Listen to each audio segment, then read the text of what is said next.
Hi అండి. Welcome to my channel Sri Trends. ఇవాళ మన ఇంట్లో మెంతి కూర ఉంది. చూద్దురు గాని రండి. మెంతి గింజల్ని 8 గంటలు నానబెట్టి చక్కగా ఇట్లా మట్టిలో వేస్తే ఇట్లా 8 డేస్‌కి చక్కగా నీట్‌గా మొలకెత్తుతాయండి. ఇవి గోంగూర, అవి చుక్కకూర మొక్కలు. ఇవి కూడా మొలకలెత్తడానికి రెడీగా ఉన్నాయి. ఇవి మాత్రం తయారైపోయినాయి. ఇప్పుడు మనం హార్వెస్ట్ చేసుకొని చక్కగా వాడుకోవచ్చనమాట. ఇట్లా నీట్‌గా మనం ఇంట్లోనే తయారు చేసుకుంటే అండి పురుగు మందుల బారిన పడకుండా మనము, మన ఇంటి వారిని కాపాడుకుంటాము. మన ఆరోగ్యం, మన ఇంటి వారి ఆరోగ్యం కూడా మన చేతిలోనే ఉంటది.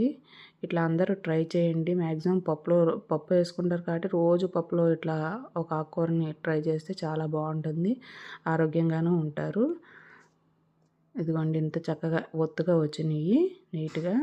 నేను దీంతో పచ్చడి చేశానండి. నెక్స్ట్ వీడియోలో మీకు నేను ఆ పచ్చడి ఎలా చేయాలన్నది కూడా పెడతాను. ప్లీజ్ లైక్ చేయండి.